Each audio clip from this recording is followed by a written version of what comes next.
지난 시간에는 10계명 1계명에 대해서 말씀을 나누었습니다. 나 외에는 다른 신들을 내게 두지 말라. 네. 오직 하나님만이 참된 신이시다.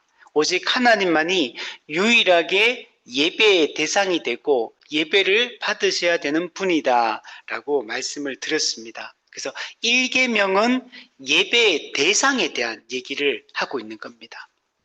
하나님은 한 분 하나님, 유일하신 하나님, 나밖에 다른 이가 없느니라. 이 말씀을 우리가 기억하고 오직 하나님만 경배할 수 있는 우리가 되었으면 좋겠고, 이 하나님은 성경이 말하는 하나님입니다.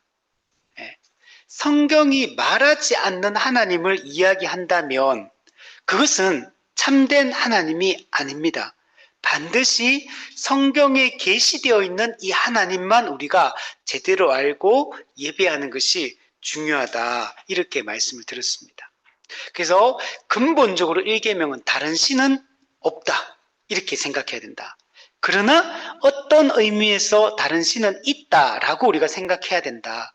왜냐하면 악한 영적 존재가 있고 우리를 미혹하고 넘어뜨리는 존재가 있기 때문에, 그래서 어떤 의미에는 다른 신이 있다. 그래서 세상에는 많은 주, 많은 신들을 사람들이 섬기고 있죠. 근데 외적으로는 다양한 신들을 섬기는 것처럼 보이지만 사실 그 모든 우상숭배의 본질은 사탄에 대한 숭배, 악한 영적 천사들에 대한 이 숭배를 하는 것이다 라고 생각을 해야 됩니다. 그래서 겉으로는 어떤 외적인 신들을 섬기는 것 같지만 그 이면에는 마귀를 섬기고 있는 것이다. 마귀가 사람들을 미혹하고 속이고 있는 것이다 라고 우리가 생각을 해야 됩니다. 그런 의미에서 우리는 이 악한 마귀와의 영적 전투를 항상 해야 되고 그런 것에 미혹되지 않도록 우리가 힘을 쓰는 것이 중요합니다. 자, 오늘은 10계명 2계명에 대해서 우리가 이제 살펴보려고 합니다. 우리 4절 5절에 한번 보시면 너를 위하여 새긴 우상을 만들지 말고, 너를 위하여 새긴 우상을 만들지 말라. 그러니까 새긴 우상을 만드는데 이거 누구를 위해 만든 거냐면 그 신을 섬기려고 하는 게 사실은 아니에요. 너를 위하여, 자기를 위하여 사실 신을 만든 겁니다. 그래서 근데 그걸 만들지 말고 라고 말하고, 위로 하늘에 있는 것이나 아래로 땅에 있는 것이나 땅 아래 물속에 있는 것에 어떤 형상도 만들지 말며, 네. 하늘에 있는 것의 형상, 땅에 있는 것의 형상, 땅 아래에 있는 것의 형상을 어떤 형상도 만들지 말고, 그러니까 앞에는 새긴 우상을 만들지 말라 그러잖아요. 새긴 우상, 여기는 어떤 형상도 만들지 말고, 또 만든 이후에 절을 하지 마라. 그리고 그것들을 섬기지 말라. 이렇게 이야기를 하고 있습니다. 그래서 이 10계명, 2계명은 보기에는 1계명하고 비슷한 내용처럼 보입니다. 그죠? 1계명에 다른 신을 섬기지 말라고 하고 2계명에 어떤 형상을 만들어서 섬기지 말라고 하니까 둘 다 오직 하나님만 경배하고 다른 우상을 섬기지 말라는 이런 말이구나 라고 그냥 똑같은 얘기처럼 보일 수도 있죠. 그러나 사실 이거는 명확하게 구분이 되어 있는 겁니다. 1계명은 예배의 대상에 대한 얘기를 하는 거고, 사실 2계명이 똑같은 우상 숭배를 금지하는 것처럼 보이지만 물론 그런 의미를 담을 수 있죠. 1계명과 또 이어지는 계명이기 때문에, 그러나 더 중요한 의미는 이거는 예배의 방법에 대한 얘기, 어떻게 하나님을 예배해야 되느냐, 예배의 방법에 대한 얘기를 2계명이 한다는 걸 우리가 바르게 알아야 됩니다. 여러분, 로마 가톨릭 같은 경우는 2계명과 1계명을 분리하지 않아요. 로마 가톨릭은 2계명을 그냥 1계명에 속한 것으로 하나의 계명으로 이해를 합니다. 그러면은 9개밖에 안 되잖아요. 그러면 10계명이라고 할 수 없잖아요. 그래서 로마 카드를 어떻게 했냐면 10번째 계명을 2개로 나눠 놨어요. 우리 성경 한번 보시면 우리 몇 절인가요? 17절. 10계명이 우리는 이렇게 해요. 내 이웃의 집을 탐내지 말라. 내 이웃의 아내나 남종이나 여종이나 소나 낙이나 무릇 내 이웃의 소유를 탐내지 말라. 이렇게 하잖아요. 이거 어떻게 나누냐면 이웃의 아내를 탐내지 말라. 첫 번째. 두 번째는 이웃의 소유를 탐내지 말라. 두 번째. 이렇게 해가지고 9계명을 2개의 계명으로 나눠 놓고 1계명과 2계명 합쳐가 하나의 계명으로 만들어서 10계명 이렇게 가르치고 있어요. 이렇게 만들어 놨습니다. 왜 이걸 이렇게 했을까? 왜 굳이 이걸 이렇게 했을까? 로마 가톨릭이 뭘 합니까?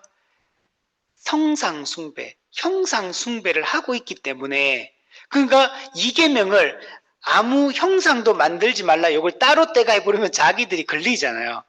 그러니까 이걸 갖다가 바꿔 놓은 겁니다. 그래서 1계명과 2계명을 분리하지 않고 하나의 계명으로 이렇게 하고 있는 것들을 볼 수가 있는 겁니다.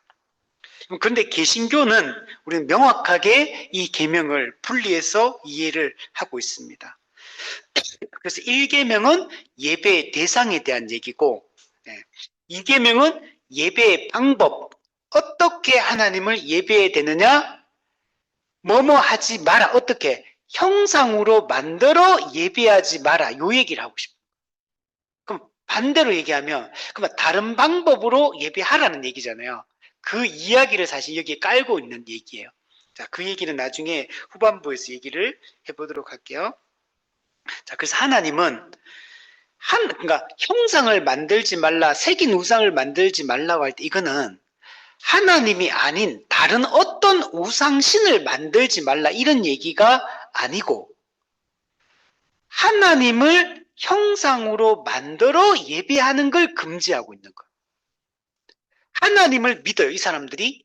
하나님을 안 믿겠다는 얘기가 아니고 하나님을 믿는데 하나님을 형상, 눈에 보이는 성상으로 만들어 예배를 하기 때문에 이게 문제가 있다라고 얘기를 하는 겁니다. 그래서 이 계명은 하나님이 정하지 않은 방식으로 예배를 드리지 마라.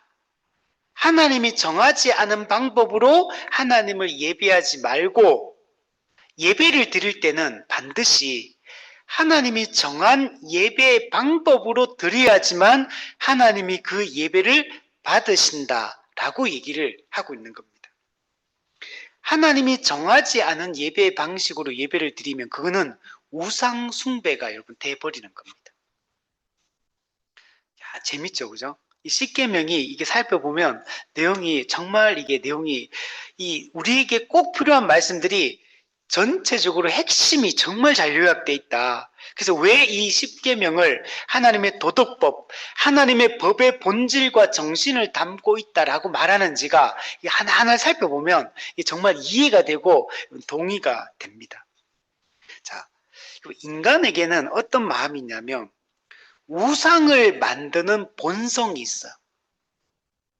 기본적으로 인간 마음속에는 우상을 만드는 본성 그 자체가 타락한 인간의 마음속에 존재하고 있는 겁니다.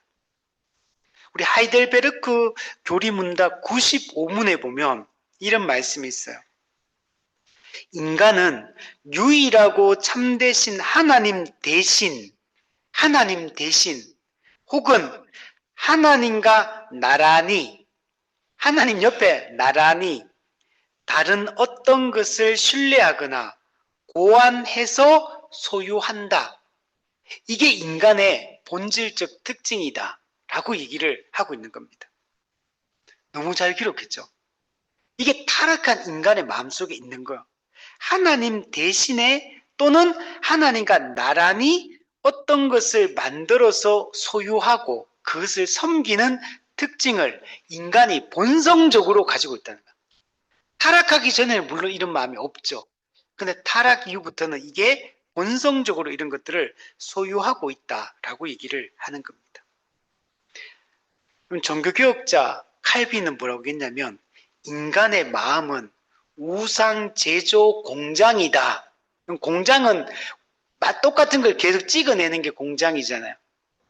인간의 마음은 우상을 끊임없이 제조해서 만들어내는 공장이다라고 얘기를 하는 거예요. 그리고 우리 산업 발전에 보면 예전에는 그 집에서 가내 수공업으로 모든 걸 만들었잖아요. 근데 산업혁명이 대단한 게 공장을 만들어가지고 물건을 대량 생산하는, 찍어내는 이런 게 만들어져 버린 거예요. 근데 인간의 마음이 가내 수공업으로 우상을 하나하나 깎는 장인처럼 이렇게 깎는 게 아니고 끊임없이 우상을 찍어내는 존재가 이게 인간이라는 거예요. 인간의 본성을 칼빈이 너무 잘 본 것 같아요. 우상 제조 공장이 인간의 마음이다. 왜 그러냐? 인간은 원래 무엇인가를 숭배하는 마음을 원래 가지고 있어요. 이거 왜 그러냐면 피조된 존재이기 때문에 그래요. 인간은 원래 스스로 존재하는 존재가 아니잖아요. 피조된 존재이기 때문에 자신을 만든 창조주 피조물을 숭배하고 섬기고 예배하려는 욕구 자체가 원래 인간 마음속에 있어요. 그래서 하나님이 처음에 아담과 하와를 처음에 만들자마자 그냥 하나님을 알고 창조주 하나님을 처음부터 그냥 예배하고 경배하는 존재잖아요. 이게 원래 우리의 존재인 겁니다. 피조된 존재이기에 창조주를 섬기려는 이런 본성 자체가 근본적으로 인간의 마음속에 내재되어 있는 겁니다. 타락 전에도 당연히 그러면 그 본성이 하나님을 향하여 하나님을 알고 그 하나님을 향하고 하나님을 예배를 했고, 타락 이후에는 그러면 이게 없어졌느냐? 타락 이후에도 그게 없어지지는 않았어요. 창조주 신을 섬기려고 하는 이 근본적 마음은 원래 가지고 있어요. 하나님을 향한 끌림이 있어요. 끌림. 창조주를 향한 어떤 끌리는 감정을 가지고 있는 거예요. 원래. 그래서 처음부터 숭배 욕구가 있는 겁니다. 이걸 종교성, 종교의 씨앗이다.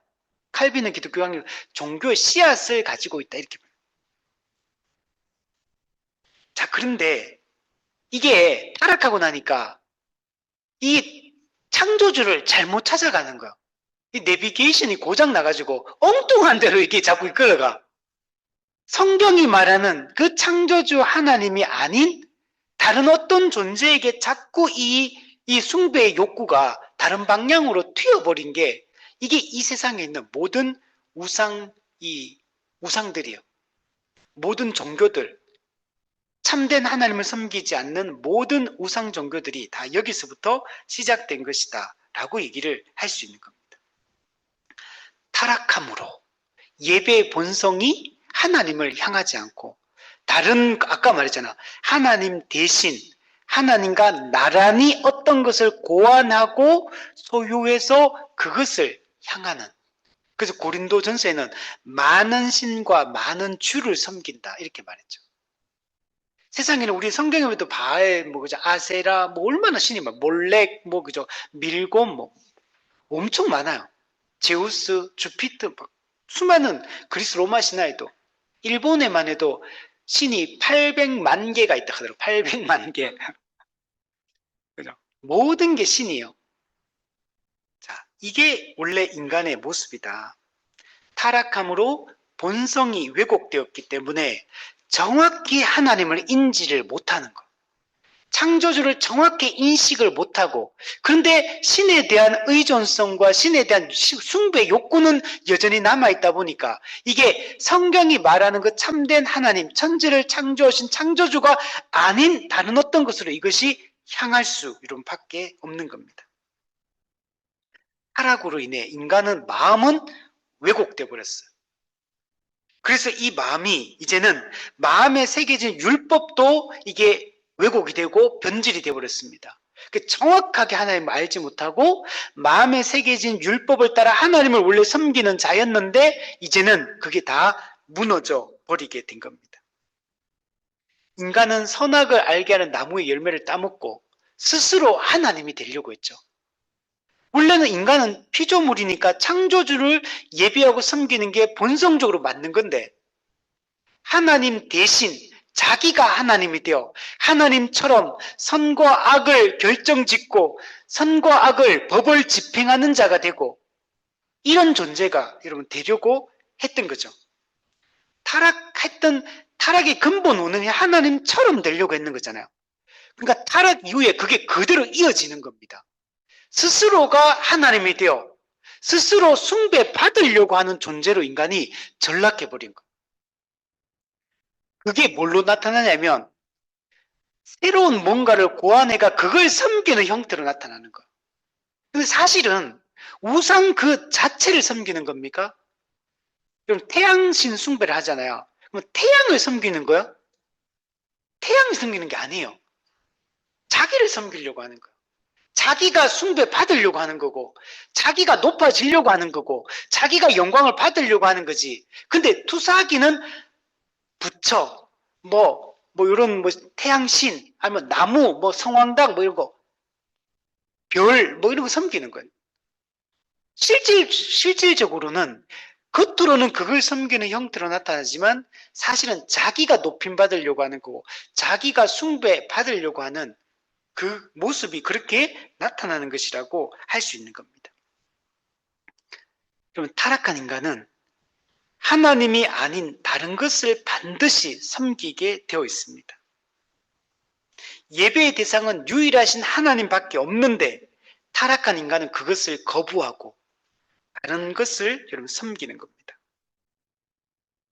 창세기 3장 5절 6절에 너희가 그것을 먹는 날에는 너희 눈이 밝아져 하나님과 같이 되어 선악을 알 줄 하나님이 아심이라. 이렇게 미혹하잖아. 먹으면 하나님처럼 선과 악을 알게 된다는 얘기는 선과 악을 정하는 자, 기준을 정하는 자, 그리고 그 기준을 정한 후에 그것을 집행하는 자, 그리고 심판하는 자, 자기가 된다는 얘기예요. 그럼 이게 나중에 창세기 11장의 바벨탑 사건을 그대로 또 이어져요. 자, 성읍과 탑을 건설하여 그 탑 꼭대기를 하늘에 닿게 하여, 성경에서 하늘은 하나님을 상징하거든요. 하나님께 닿게 하여 우리 이름을 내자. 하나님의 이름은 그분의 존재를 나타내고 그 영광을 나타내거든. 그럼 누구의 피조물은 누구의 영광을 나타내야 됩니까? 창조주의 영광을 나타내는데 우리 이름을 내려고, 내 이름을 내려고 하는 거. 하나님을 대적하고 자기 자신을 신격화하려고 하는 시도가 이 바벨탑 사건이에요. 하나님을 예배하지 않고 그 영광을 자신이 가로채고 자기가 높아지려고 하는 이 우상숭배적 태도가 바벨탑을 쌓는 것으로 나타나는 거. 이 근원에 들어가면 선악을 알게 하는 나무의 열매를 따먹는 그 근본적 동기가 이거였다는 걸 알 수가 있고 이게 그대로 투영이 되어서 타락한 인류는 계속적으로 우상을 스스로 고안해내서 하나님 대신에 대체시켜서 또 로마서에는 하나님을 피조물이 어떤 것으로 바꾸어서 하나님을 바꾸어가지고 피조물로 그렇게 숭배하는 형태로 나타나게 된 거예요. 그러나 그 근본 본질에 들어가 보면 자기가 스스로 주가 되려고 하는 시도요. 자기가 경배를 받으려고 하는 이 시도라는 것들을 알 수가 있는 겁니다. 여러분, 인간은 피조물이에요. 피조성의 근본 특징이 뭐냐면 여러분 제한성이에요. 제한적이고 의존적이고 이게 원래 피조물의 특징입니다. 인간은 스스로 존재할 수 있는 존재가 아니에요. 창조주로부터 독립해서 독립적으로 존재할 수 있는 존재가 아니에요. 인간은 스스로 충족될 수 있는 존재도 아니에요. 스스로 존재할 수도 없고 스스로 충족될 수도 없고 스스로 영원한 생명을 누릴 수도 없고 스스로 영광을 얻을 수도 없는 존재입니다. 이게 원래 인간이에요. 인간은 반드시 그래서 피조물의 대표로서 창조주에게 의존해야 되고 그분을 의지하고 그 창조주 하나님과 올바른 관계를 맺고 있을 때만 가장 피조물다운 가장 그 존재다운 존재가 여러분 될 수가 있는 겁니다. 근데 타락함으로 말미암아 하나님을 거부함으로 말미암아 스스로가 그 자리를 차지하려고 하고 스스로가 자기 충족적 존재가 되려고 하는 거. 이거는 불가능한 건데 스스로가 그 만족하려고 하는 거. 이게 여러분 가장 우상숭배의 본질이에요. 스스로 충족될 수 없거든요. 근데 스스로의 힘으로 어떤 식으로 하느냐면 다른 무언가를 통해 자기의 부족함, 자기의 그 충족되지 않는 걸 메꾸려고 하는 이 타락한 속성이 나타나기 시작해. 그래서 어떻게 하는 줄 아십니까? 타락한 인간은 창조주를 떠나니까 창조주 관계가 끊어지니까 근본적으로 마음에 빈 공간이 생겼고 채워지지 않는 공간이 있는데 근데 타락하니까 하나님을 찾지 않고 스스로가 그 빈 공간을 메꾸려고 하는 시도들을 하는 거. 어떻게 하냐면 멋진 옷을 입는 거죠. 외모를 가꾸는 것으로 나타나요. 지식과 명예를 쌓는 것으로 나를 채우려고 해요. 소유를 늘려서 나의 부족함을 채우려고 합니다.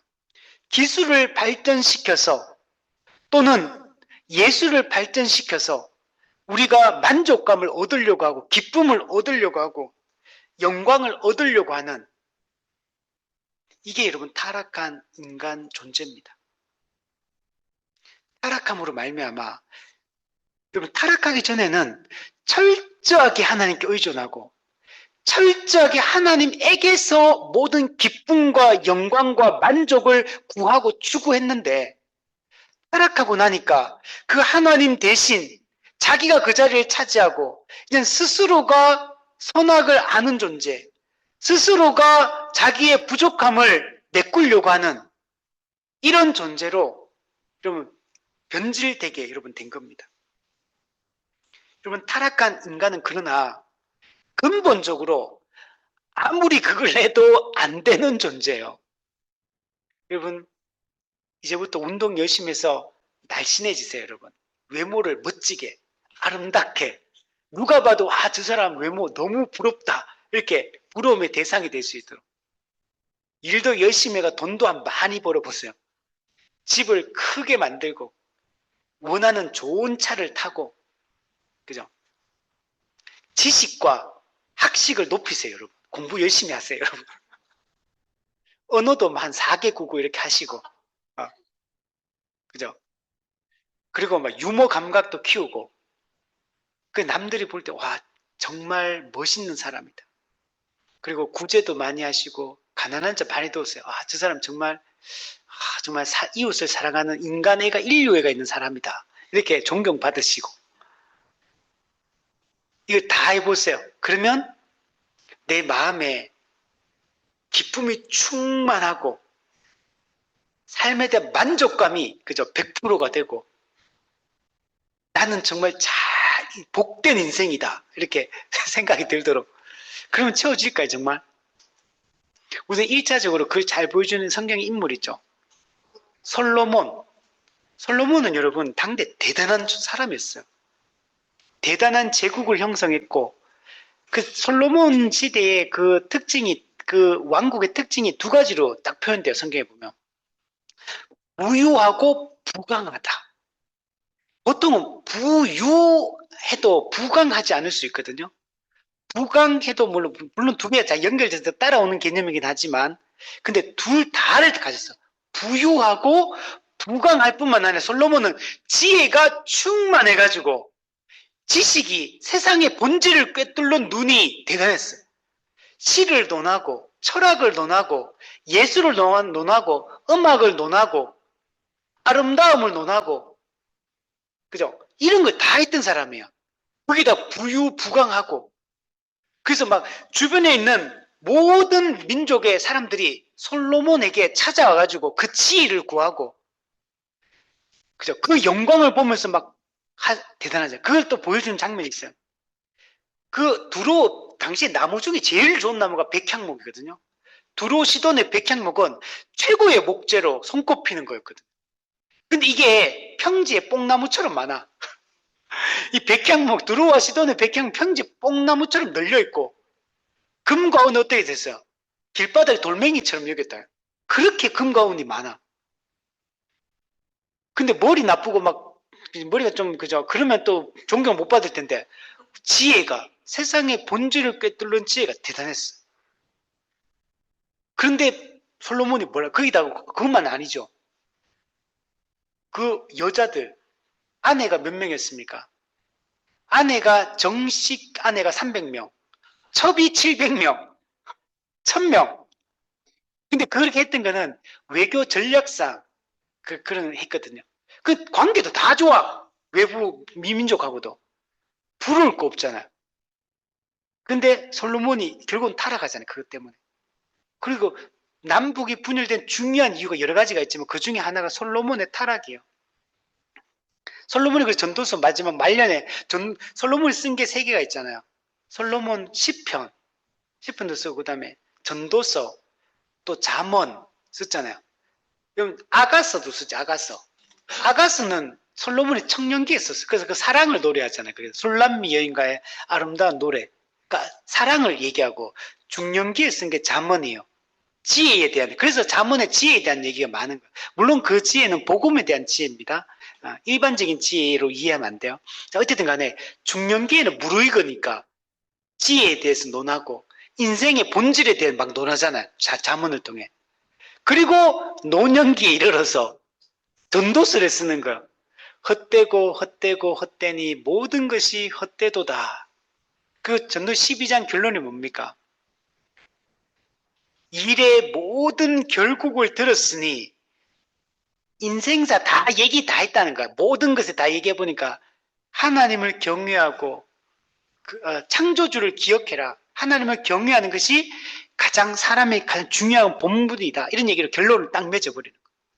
하나님 없이 이 땅에서 누릴 수 있는 모든 것을 다 누려봤던 사람이 솔로몬이었고 그 모든 것의 결과는 다 지나가는 것이고 쇠하는 것이고 다 그는 의미 없는 것이다. 이 땅에서 돈이 많든 적든 그것도 의미 없고 예쁘고 잘생겼던 다 그것도 의미 없고 모든 걸 다 누려본 결과 다 가져본 결과 다 의미 없다. 헛되고 헛되다 다. 만약에 솔로몬이 이런 걸 안 누려보고 이런 얘기 했다면 그러면 그 설득력이 없잖아요. 그죠? 근데 솔로몬은 그 모든 걸 다 누려보고 나서 헛되다라고 결론을 내린 거. 오직 유일한 거는 창조주를 기억하고 그분을 경외하는 것만 이것만이 남는 것이고 이것만이 가장 중요한 것이라는 걸 솔로몬이 얘기했던 거. 이와 비슷한 한 인물이 또 있습니다. 러시아의 대문호였던 톨스토이. 톨스토이도 이런 삶을 살았어요. 톨스토이도 모든 삶의 조건을 다 가진 사람이었어요. 그러니까 돈을 가져봐요. 만족감이 없어. 돈은 넘쳐나는데 만족감이 없어. 그러니까 막 글을 쓰고 시를 쓰고 막 예술적으로 막 나가 했는데 좀 만족감 있는 줄 알았는데 지나보고 또 만족감이 없어. 또 공허해 마음이. 또 그러니까 막 이제 탐닉에 빠져. 쾌락에 빠져. 그래 막 방탕하게 살고 막 술을 마시고 막 이게 성적 타락을 하고 막 그 모든 걸 즐겨봐. 처음에는 좋았는데 만족감이 없어. 또 공허해. 톨스토이도 이런 걸 다 해봤는데 다 만족감이 없는 거야. 그리고 인생이 그렇지 않습니까? 우리 살아보면 원하는 거 가져보면 이거 가지면 진짜 행복할 줄 알았잖아요. 이 물건 가지면. 근데 행복하지 않아.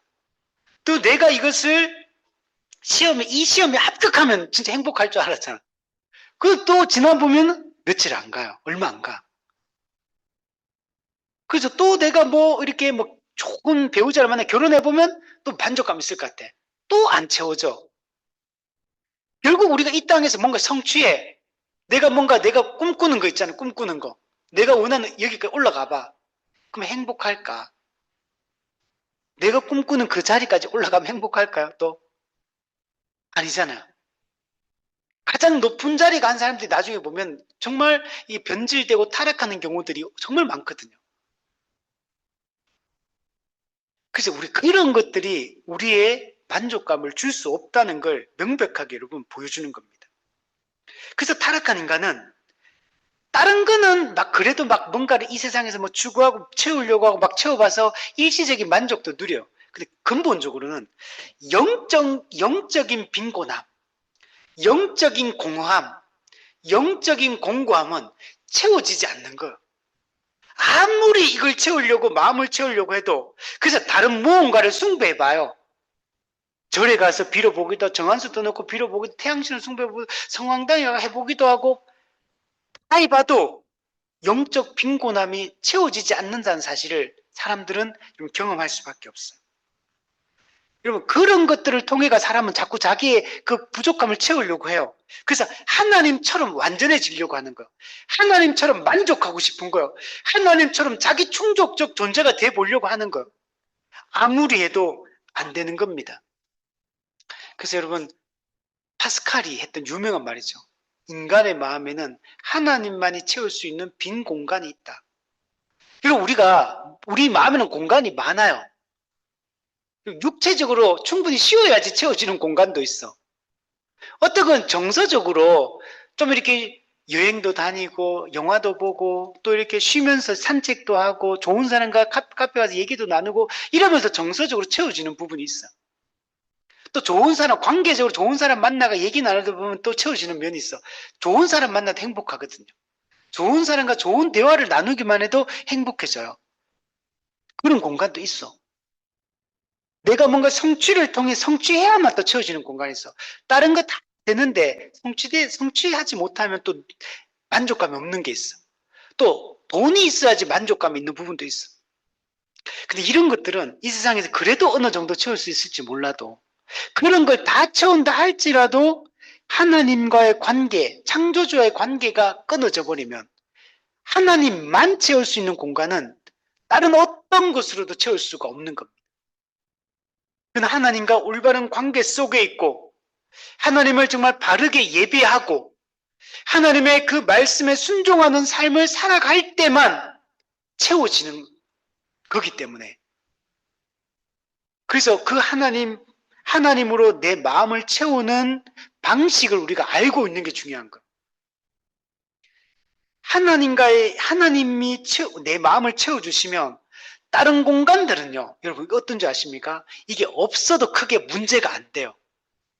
하나님이 영적으로 하나님과 끈이 이어져 있고 하나님이 내 마음속에 채워져 있으면 여러분 한번 생각해 보세요. 성경에 뭐 부자, 거지, 나사로 있잖아요.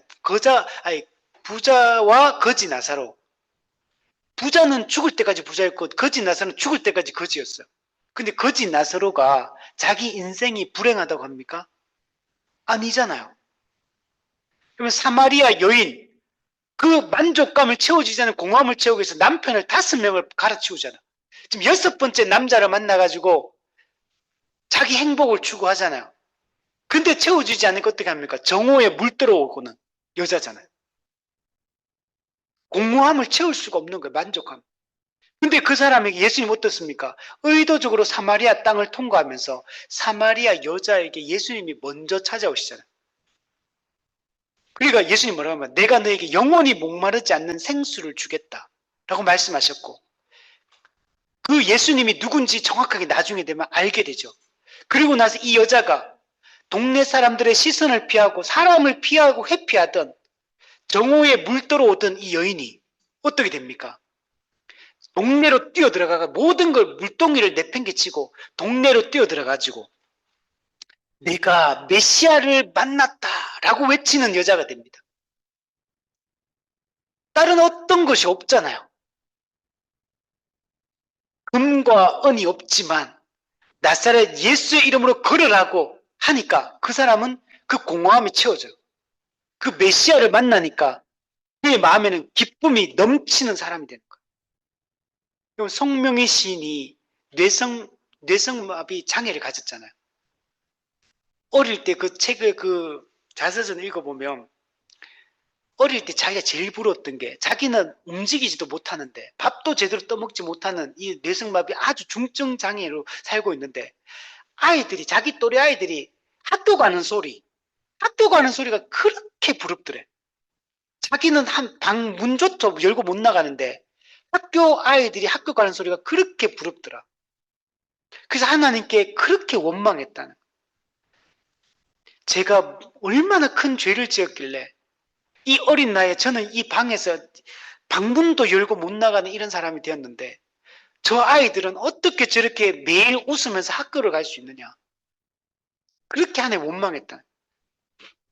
그러다가 하나님을 만나게 됐죠. 그리고 그가 신앙 고백하는 유명한 저 찬송을 시를 썼잖아요. 그게 공평하신 하나님이에요.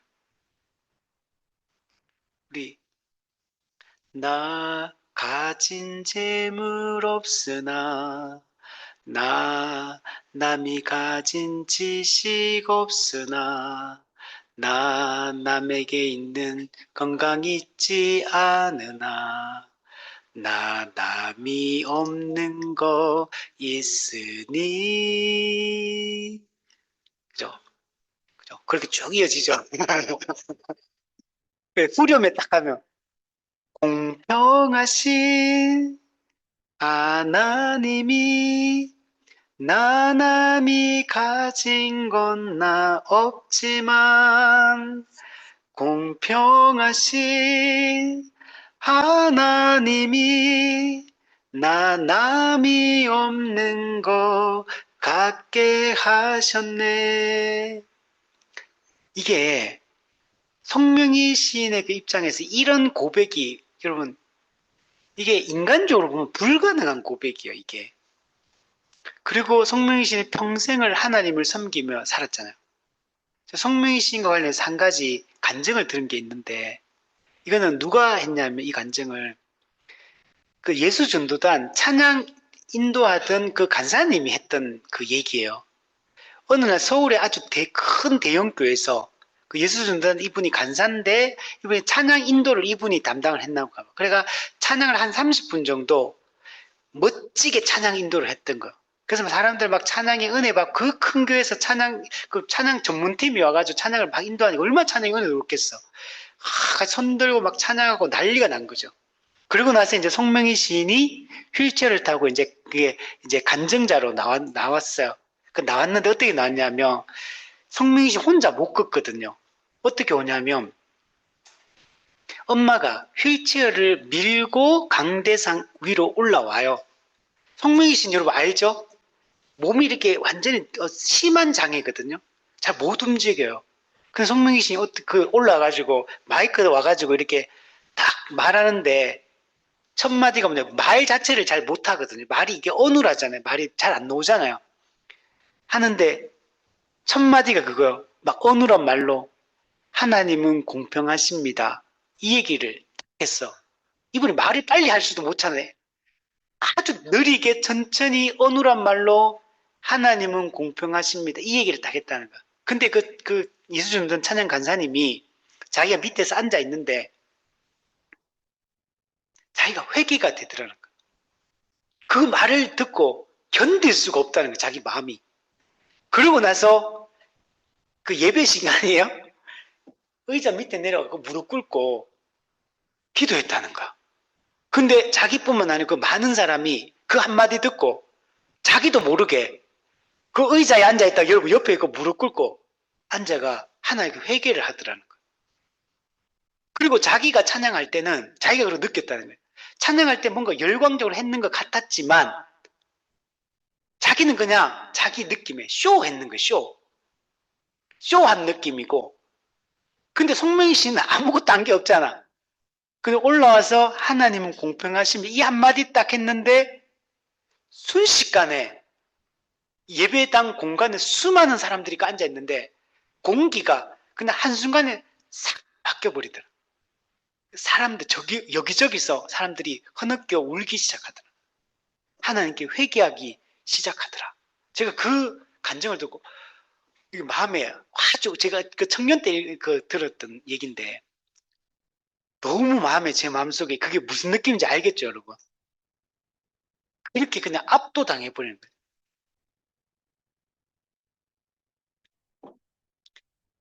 그냥 모든 사람들이 그냥 하나님이라는 존재를 그냥 거기서 그냥 하나님의 그 살아계신 그 존재 앞에 그냥 압도당해버린 거죠, 그냥. 여러분, 다른 모든 게 있더라도 하나님이 없으면 어떤 것으로도 우리를 채울 수 없는 여러분 존재인 겁니다. 타락한 인간은 스스로 채워서 만족감을 얻으려고 하지만 우리는 스스로 여러분 채울 수 없는 존재입니다. 우리가 하나님 품 안에 거하고 있을 때는 아무런 문제가 없었어요. 아담과 하와가 하나님을 날마다 뵙고 그분의 말씀을 듣고 어떻게 그분을 섬겨야 할지도 알았고 아무런 부족함도 아무런 빈곤함도 이런 결핍도 없었어요. 우리는 결핍이 많잖아요. 그래서 늘 그죠? 답답하고 짜증나고 늘 우리는 결핍과 빈곤함이 많다 보니까 원하는 게 제대로 안 돼. 이렇게 됐으면 좋겠는데 안 돼. 그러니까 그죠? 우울하고 마음이 답답하고. 근데 원래 우리는 그런 존재가 아니었거든요. 하나님과 올바른 관계 속에 그분의 품 안에 있을 때 조금의 부족함이 없었어요. 벌거벗었으나 부끄럽지 않았습니다. 하나님의 부요함과 영광을 덧입고 있었기 때문에 아무런 부족함이 없었어요. 하나님으로 인해 충분히 영광스럽고 충분히 만족스러운 그런 삶을 살던 사람이었습니다. 그러나 하나님을 떠나 스스로 하나님처럼 되려고 범죄한 순간부터 그 하나님의 영광을 잃어버리게 되었고 자신의 벌거벗었음을 인하여 영적 수치를, 죄의 수치를 느끼게 된 겁니다. 그래서 어리석게도 그러나 타락한 인간은 다른 것을 통해 자기의 부족함과 공허함을 채우려고 했던 겁니다. 그래서 심지어 사도행전 17장의 아테네에서는 어떻게 합니까? 알지 못하는 신에게라고 이런 신까지 만들어서 어떻게든 그 신들을 섭섭하게 하거나 그다 안 섬기면 안 되잖아요. 그래서 이름을 모르니까 신들이 너무 많으니까 알지 못하는 신에게라는 단어를 만들어가지고 알지 못하는 모든 신에게 경배하는 이런 일들을 행했던 겁니다. 무신론자조차도 나는 무신론자입니다 라고 하지만 무신론도 뭡니까? 믿음이에요. 믿음. 무신론은 실체가 아니에요. 그거는 믿음이에요. 신이 없다고 나는 믿는다라는 게 무신론이고 유신론은 나는 신이 있다고 믿는다. 유신론도 무신론도 여러분 믿음의 문제예요. 과학의 문제가 아니에요. 이거는 실제의 문제가 아니에요. 다 믿음의 영역이에요. 이거는 전부 다 타락한 인간의 본성이 구체적으로 어떤 신을 향해서 숭배하든지 나는 무신론이다라고 하면서도 사실은 그 믿음을 숭배하고 있는 거고. 그래놓고 어떻게 삽니까? 무신론자 해놓고 다 그러면 모든 게 누구한테 달려있어? 나한테 달려있다. 내한테 내가 모든 걸 결정하고 모든 걸 채우고 내가 모든 걸 하는 존재니까 자기를 숭배하는 거예요. 사실 무신론 자체가. 그래서 로마서 1장 21절에 보면 20절에 보면 창세로부터 그의 보이지 아니하는 것들 곧 그의 영원하신 능력과 신성이 그가 만드신 만물에 분명히 보여 알려졌나니 그러므로 그들이 핑계하지 못할지니라. 그래서 이 타락한 인간의 본성이 하나님이 아닌 이런 다른 것들을 향해서 나아가서 섬기고 있어요. 하나님은 보지 못하고 다른 걸 섬기는 것으로 나타나고 있는 겁니다. 여러분, 사람은 다 내가 만든 신을 섬기는 그런 존재일 수밖에 없습니다. 여러분, 그런데 우상 제조의 이 본성이 여러분 성경에도 이게 그대로 이스라엘 사람들에게도 나타나고 기독교인들에게도 이게 그대로 나타난다는 걸 볼 수 있어요. 출애굽기에 보면 출애굽기 24장에 이제 모세 언약을 맺거든요. 언약을 맺은 다음에 출애굽기 32장에 이스라엘 백성들 뭐 하는 줄 아십니까? 금송아지를 만들어서 숭배하기 여러분 시작합니다. 애굽에서 이 금송아지 숭배는 애굽에서 400년 동안 사는 동안에 거기서 배웠던 거예요. 거기서 보고 들었던 방식인 거예요. 그래서 그걸 그대로 따라하는 거예요. 왜? 하나님은 지금 모세는 시내산에 올라가 있고 모세는 내려올 생각을 안 하는 거예요. 그러니까 남아있는 사람들이 도대체 모세는 어떻게 됐는지 죽었는지 살았는지 하나님은 도대체 어떻게 되었는지 아무런 반응이 없으니까 애굽에서 가지고 올 때 금 있잖아요. 금, 은, 그걸 너희가 신을 만든 거야. 그래 금송아지 만든 거야. 그게 애굽 물품으로 만든 거거든요. 출애굽할 때 가지고 그 물건으로, 즉 애굽의 잔재를 씻어내지 못한 거지. 그리고 눈에 보이는 형태로 하나님을 만들어 낸 겁니다. 여러분 400년의 애굽 생활의 그 가운데서 그 우상 숭배의 그 본성을 버리지 못한 것. 하나님의 부르신 가운데 그 능력으로 출애굽했지만 실질적으로는 애굽의 우상 숭배의 그 본성이 여전히 이스라엘 백성들의 마음속에는 뿌리 깊게 남아 있다는 것들을 알 수가 있습니다. 여러분 그런 것들을 계속 접하고 보게 되면 영향을 받게 돼 있어요. 창세기에도 보면 의인 롯이 그들 중에 거하여 소돔 땅에 거하여 날마다 저 불법한 행실을 보고 들으므로 그 의로운 심령이 상하니라. 우리가 거기 속하여서 계속 있으면 그 영향을 받게 돼요. 우리는 무엇을 많이 접하느냐가 중요합니다. 무엇을 많이 보고 듣느냐가 중요해요. 어떤 사람들을, 어떤 생각, 지각을 가진 사람들을 많이 만나서 대화를 많이 하느냐가 우리의 존재를 결정하게 되는 겁니다. 여러분 하나님을 금송아지 형태로 만들어서 숭배하는 이 형태가 출애굽기 32장에도 나오잖아요. 이게 여러분 열왕기 하에 가면 남북 이스라엘이 이게 분리가 되고 나서 분열되고 나서 북이스라엘 왕국의 첫 번째 초대 왕이었던 여로보암 왕이 뭐 한 줄 아십니까? 베델과 단에 똑같이 금송아지 우상을 또 만들어 섬겨요. 이게 우리를 출애굽시키고 가나안을 정복하게 만들고 이 가나안 땅에서 살게 하셨던 그 하나님이다 라고 베델에도 단에도 두 군데다가 금송아지를 만드는 것들을 여러분 볼 수가 있습니다. 이게 전부 다 다른 우상을 섬기는 게 아니고 하나님을 어떤 형상으로 만들어서 섬기는 방식인 거예요. 원래 타락한 인간 마음속에 있는 우상 제조의 그 마음이 하나님을 왜곡시키는 방향으로 이렇게 흘러가고 있다는 것들을 알 수가 있습니다. 로마 카톨릭도 보세요. 끊임없이 형상을 만들어서 섬깁니다. 그림을 그려. 근데 이걸 뭐라고 하는지 아십니까? 신자들을 교육하기 위한 교육의 도구고 교육적인 효과를 위한 책이다 이런 식으로 얘기해요. 그래서 이런 거 눈에 보이는 교보제다 이게. 이거 봐라. 하나님을 정확히 알 수 있고 하나님 더 잘 섬길 수 있게 된다. 이런 식으로 하는 거예요. 여러분 타락한 인간은 본성 자체가 눈에 뭔가가 보이면 더 잘 섬기는 속성이 있어요. 하나님은 눈에 보이지 않거든요.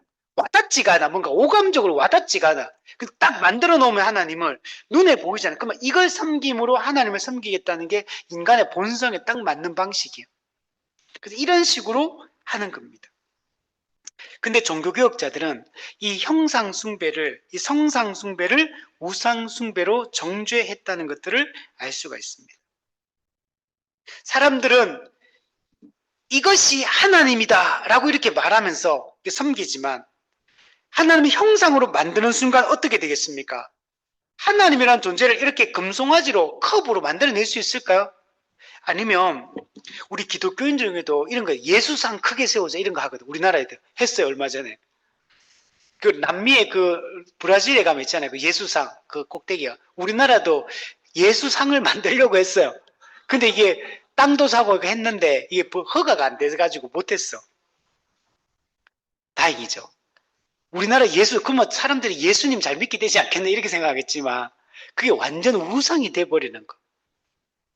이런 식으로 하나님을 섬길 수 없습니다. 여러분 형상으로 하나님을 만드는 순간 어떻게 되겠습니까?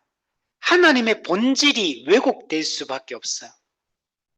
하나님을 이 피조물의 형태로 담아낼 수 있겠어요?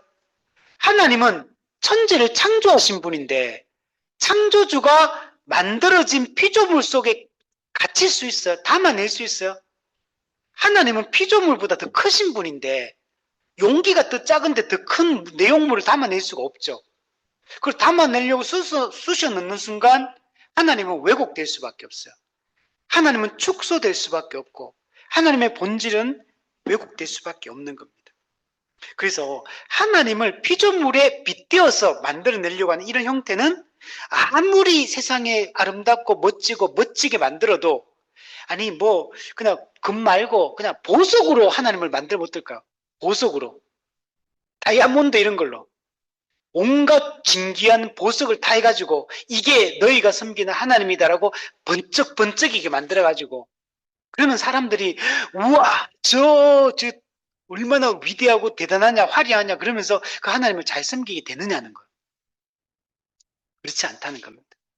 우리는 여러 가지 형태로 하나님을 왜곡시켜서 여러분 섬길 수가 있는 거. 그러면 하나님의 영광을 가리게 되고 하나님의 본질을 왜곡시킬 수밖에 여러분 없는 겁니다. 아무리 교육적 효과가 있다 하더라도 하나님이 사람이 만든 형상으로 하나님을 대체시켜 놓은 곳에 그는 불가한 것입니다. 그래서 우리가 이런 식으로 하면 안 된다는 거예요. 그래서 5절에 보시면 내 하나님 여호와는 질투하는 하나님이시다. 갑자기 여기서 이계명에서 하나님을 형상으로 만들어 섬기거나 절하거나 하지 말라라고 해놓고 갑자기 이 얘기하는 가운데 여호와는 질투하는 하나님이다 이렇게 말해요. 질투의 하나님이라 이 얘기를 갑자기 왜 하느냐. 생뚱맞잖아요. 갑자기 이 주제가 뭔가 안 맞는 것처럼 느껴지지만 하나님이 이 이야기를 하고 있는 겁니다. 여러분, 하나님을 형상으로 만드는 순간 하나님의 하나님 되심이 온전하게 드러날 수가 없게 돼요. 그러면 하나님 자신이 왜곡돼 버리잖아요. 그러면 그 부분에 대해서 하나님이 질투하신다는 거예요. 하나님의 자신의 존재와 본성과 자신의 속성을 왜곡시키잖아요. 그러니까 하나님이 거기에 대해서 여러분 질투하신다라고 말씀을 하는 겁니다. 하나님을 온전히 계시하는 방식이 아닌 하나님의 본질을 훼손하는 것으로 하나님의 하나님 되심이 온전하게 증거되지 않기 때문에 여러분 질투한다라고 얘기를 하는 겁니다. 우리가 이와 같이 하나님이 원하지 않는 방식으로 하나님을 형상으로 만들어서 예배를 하게 되는 것을 하나님은 기뻐하지 않는 겁니다. 하나님은 올바르지 않게 하나님을 예배하는 자들에게 뭐 하냐면 우리 뒤에 보시면요. 나를 미워하는 자의 죄를 갚되 아버지부터 아들까지 3, 4대까지 이르게 하겠다. 여러분 하나님을 형상으로 만들어서 하나님의 본질을 왜곡하는 걸 뭐라고 표현했냐면 나를 미워한다 이렇게 말하는 거예요. 하나님을 미워하니까 하나님을 왜곡시키고 하나님의 영광을 훼손한다는 거. 그래서 하나님은 질투하시고 그래서 하나님은 죄를 갚겠다. 즉 무슨 말이에요? 심판하겠다는 거예요. 하나님을 왜곡시키는 자들을 진노하겠다라고 이렇게 말씀하는 거예요. 제가 오늘 페이스북 아침에 보다가 재밌는 걸 봤는데 이런 내용이더라고요. 어떤 사람이 하나님은 이런 분이야 라고 하나님에 대해서 막 설명해요. 그러니까 하나님이 대답을 해요. 뭐라고 하면 사람들한테 나는 나에 대해 그렇게 말한 적이 없다. 이렇게 말해요. 그런데 사람들이 자꾸 자기 마음대로 나에 대해서 하나님은 이런 분이라고 말하고 있다. 이런 내용이. 나는 그런 식으로 말한 적이 없다. 확 와닿더라고. 여러분 형상으로 만드는 순간 하나님이 성경을 통해 자기 자신을 계시해 주셨잖아요. 그 하나님이 아닌 왜곡된 하나님으로 나타나게 되는 겁니다. 그래서 여러분 이런 형상으로 만드는 방식은 합당하지 않고 거기에 대해서 하나님 그거는 나를 미워하는 것이고 나를 미워하는 이런 자들은 내가 질투하고 죄를 갚아 진노하고 심판하겠다. 이렇게 말씀을 하고 있는 겁니다. 여러분 아무리 성경을 설명해도 성경의 하나님을 왜곡시키면 하나님은 진노하겠다라고 말씀하는 거예요. 우리가 복음을 전할 때도 왜곡된 하나님을 전하지 말아야 돼요. 우리는 하나님께 자꾸 뭐라고 하냐면 하나님이 나한테 이런 말씀 해주셨다. 얼마 전에 TV 보니까 누가 그렇게 했더라고. 하나님이 나한테 12번 환상을 보여주셨고 나한테 14번 나타나서 말씀해 주셨고 이거 그래가지고 어떤 분이 거기서 어떤 목사님이 그렇게 얘기했는데 거기에 대해서 다른 목사님이 고신 측에서 나 이번에 2단 대책위원회가 어떻게 하는지 나 지켜보겠다. 그 사람이 이렇게 얘기했는데 고신 헌법에는 이거는 절대 맞지 않는 주장인데 이런 주장을 이 사람이 했는데 여기에 대해서 이단 대책위원회가 아무 말도 안 하고 이게 잘못됐다는 걸 수정하고 바로잡지 않으면 나 가만히 있지 않겠다. 이런 식으로 누가 페이스북에 글을 써놨더라고. 아주 왜곡된 주장을 했거든. 하나님이 진짜 그 사람에게 12번 나타나고 13번 나타나고 환상 보여주고 말씀하셨는데 진짜 뭐 완전 직통 계시 받은 것처럼 말하더라고.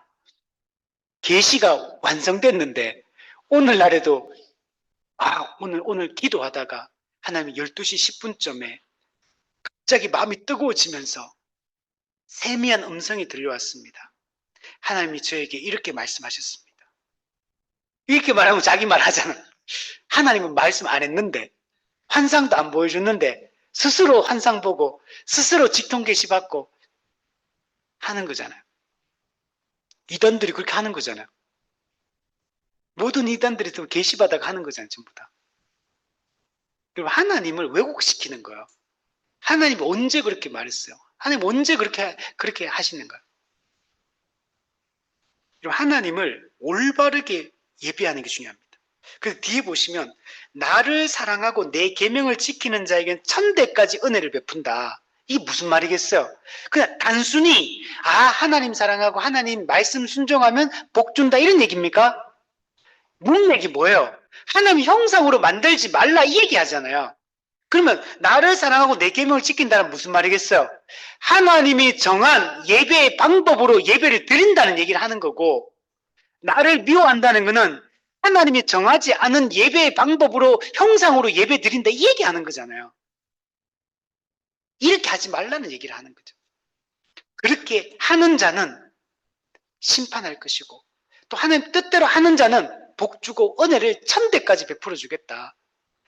이게 당연한 거 아닙니까? 하나님을 바르게 알고 바른 예배 방식으로 예배하면 하나님 당연히 영광을 받지 기뻐하겠죠. 그럼 하나님이 언약을 지키는 자에게 약속하신 언약의 복을 당연히 주겠죠. 이걸 하나님이 말씀을 하고 있는 겁니다. 우리도 하나님의 말씀이 왜곡되고 하나님의 존재가 왜곡되고 하나님의 속성이 왜곡되고 하나님의 본성이 왜곡되고 하나님의 사역을 누군가가 왜곡시킬 때 어떻게 해야 됩니까? 막아야 돼요. 좀 잘못됐다. 명쾌하게 말하고 바로잡아야 됩니다. 하나님이 왜곡되면 안 되잖아요. 하나님의 본성과 사역이 왜곡되면 안 되잖아요. 이런 것들을 훼손하는 것에 대해서 하나님이 질투하시고 미워하셨던 것처럼 우리도 질투하고 미워해야 돼요. 우리는 하나님의 영광을 수호하는 자가 되어야 되고 하나님의 그 영광이 왜곡되지 않도록 우리가 보호하는 역할들을 해야 됩니다. 자, 그러면 하나님이 정한 예배 방법은 뭘까요? 마지막으로. 형상으로 예배하지 말고 그럼 어떻게 예배하는 게 하나님이 정한 예배의 유일한 방법일까요? 말씀으로 하는 거. 형상으로 예배하지 말고 말씀으로 예배하라. 이게 핵심이에요. 왜 말씀으로 예배해야 됩니까? 이게 왜 하나님 정한 방법이요? 하나님이 말씀으로 자기 자신을 계시해 주셨기 때문에 그런 거예요. 그러면 우리가 하나님 창조주 하나님을 정확하게 알 수 있는 방법 뭐밖에 없습니까? 말씀을 보는 것 외에는 정확하게 하나님의 성품과 사역과 그 본성을 알 수 있지 못해요, 우리가. 그러니까 당연히 말씀을 통해 정확히 하나님이 어떤 분인지를 알려주고 정확하게 하나님이 원하는 방식으로 말씀을 중심으로 예배하는 이 방식이 당연히 돼야 되는 겁니다. 형상으로 하는 것은 왜곡시키지만 말씀으로 계시하신 그 하나님을 말씀의 방식으로 우리가 예배하면 그 하나님의 되심이 온전하게 드러나게 돼요. 하나님이 정확하게 선포될 수가 여러분 있게 되는 겁니다. 여러분 우리는 말씀에 계시된 하나님을 말씀이 말하는 방식으로 하나님을 알고 예배하고 여러분 높여야 여러분 되는 것입니다. 이게 우리가 해야 될 방법이에요. 우리 이렇게 하려면 어떻게 됩니까? 말씀을 잘 알아야 됩니다. 성경을 열심히 읽고, 우리 권용우 성도님 구약 1도 열심히 읽고, 그죠? 목회자는 어떻게 됩니까? 설교자는 말씀을 잘 연구하고 성경 본문을 연구를 깊이 하고 또 2000년 기독교 역사 속에 우리 물려준 신앙의 유산들인 교리들을 열심히 공부해서 이걸 교리적으로 잘 풀어내는, 그래서 참된 복음의 진리를 설교를 통해 잘 가르치고 양육을 통해 잘 선포하고 성도의 교제를 통해 잘 지도하고 이런 일들을 해야 되고, 그럼 목회자만 하면 됩니까? 성도들도 서로 간에 뭐 해야 됩니까? 성도의 의무가 뭐죠? 피차 가르치고 권면하며, 피차 서로 간에 이런 말씀으로 서로 가르치고 권면해야 돼요. 이거 성도의 의무예요. 목사는 공적으로 이 역할을 한다면 성도는 서로 간에 사적으로 개인적으로 피차 권면하고 가르치는 일들을 적극적으로 해야 돼요. 여러분, 서로 가르치고 서로 권면해야 돼요. 우리 철로역정에도 보면 믿음의 형제들이 길을 가면서 서로 말씀으로 위로하고 서로 피차 권면하고 가르치는 일들을 계속해요. 이게 성도의 교제고 영적인 대화의 가장 중요한 부분이에요. 이 일을 적극적으로 하는 교회가 좋은 교회입니다. 그리고 우리가 적극적으로 내가 공부하고 알고 선포하고 가르치고 정말 그렇게 해서 우리가 하나님에 대한 지식이 쌓여가야 되고 하나님에 대한 이해가 깊어져 가야 돼요. 이게 바로 뭐냐? 신앙이 성장한다. 하나님을 아는 지식이 더함으로 우리의 믿음이 자란다 라고 얘기를 여러분 할 수가 있는 겁니다. 그래서 이 일을 교회가 권위를 가지고 하라고 누구를 세웠냐면 목사직을 세운 거예요. 그리고 장로직도 신앙을 점검하고 말씀으로 권면하고 위로하고 교정하는 역할들을 하잖아요. 그래서 목사직과 장로직은 말씀 사역을 하는 거예요. 권위를 가지고 하는 거예요.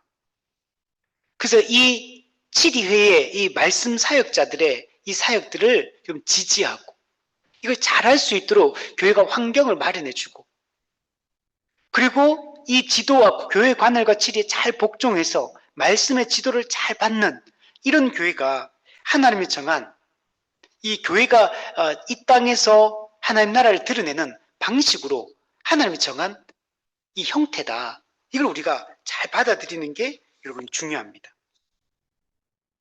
우리 DBS 성경연구할 때 항상 하는 본문 있죠.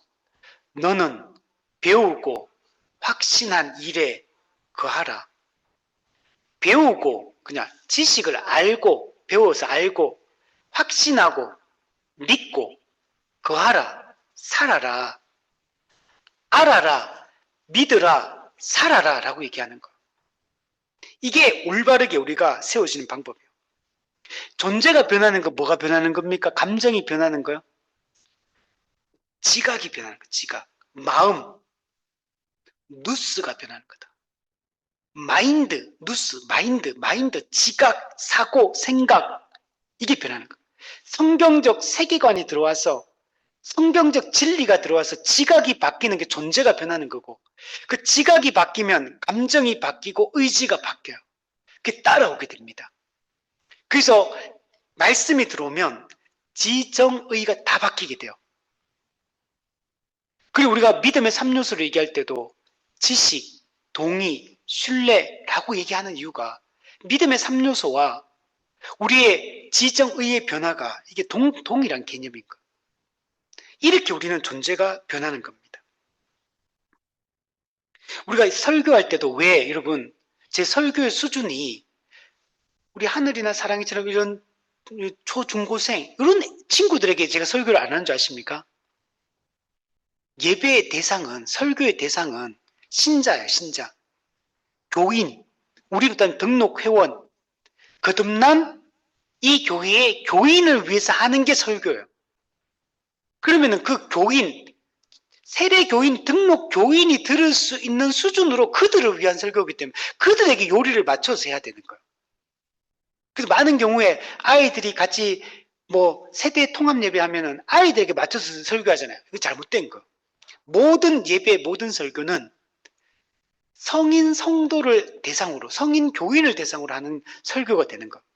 그래서 어린 아이들도 예배에 참석했을 때 이 아이들이 어릴 때부터 이 설교를 계속 들으므로 어느 순간 이게 금방 복음을 이해하고 받아들이고 이해하게 되는 거예요. 근데 수준을 낮추면 안 되는 겁니다.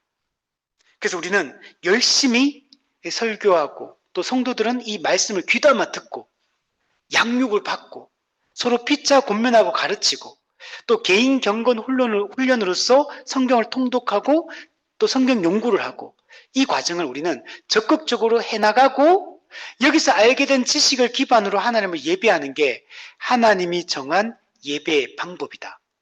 이 형태는 안 바뀝니다. 앞으로 한 3,000년이 됐어. 지금부터 이제 1,500년 남았잖아. 아니, 얼마 남았나요? 1,000몇 년 남았잖아요. 대대간에. 그러면 그때는 예배 형태가 그때는 완전히 미래 시대가 될 거잖아. AI가, 그죠? 어느 정도로 될지 몰라도.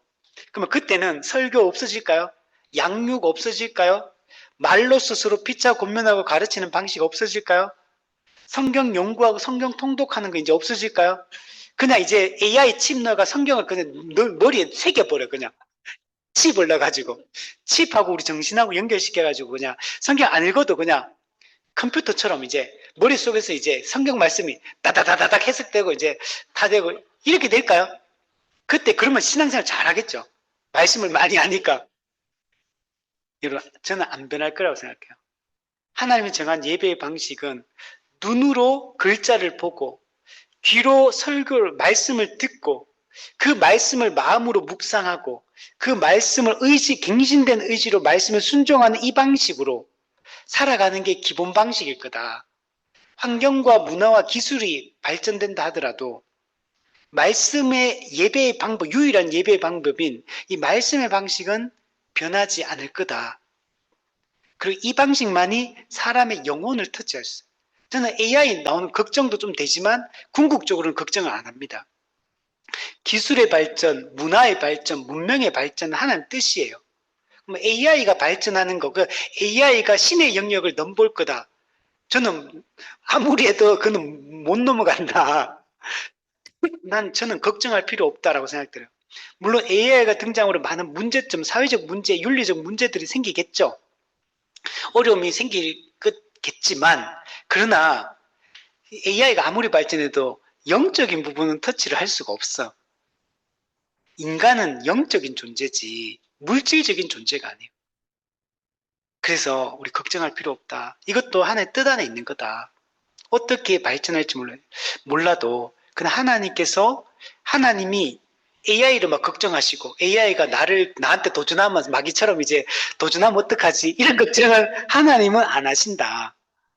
우리도 걱정할 필요 없고, 그죠? 우리는 성경의 이 가르침을 그러나 또 그런 기술의 발전이든 문명의 발전에 잘 녹아낼 수 있도록 이걸 원리를 잘 제공하는 역할들을 우리가 해야 되고, 그래서 우리는 형상이 아니라 말씀의 방식, 오직 하나님을 정확하게 알고 드러낼 수 있는 계시된 말씀의 방식으로만 하나님을 예배하고 우리가 이 말씀 하나님을 높이자. 이게 우리가 살아가는 유일한 예배의 방법이어야 된다. 이걸 우리 잊지 않았으면 좋겠고, 그래서 우리는 말씀 중심의 이 교회가 될 수 있도록, 모든 이 땅의 교회가 말씀 중심의 교회가 될 수 있도록 우리가 힘을 썼으면 좋겠습니다.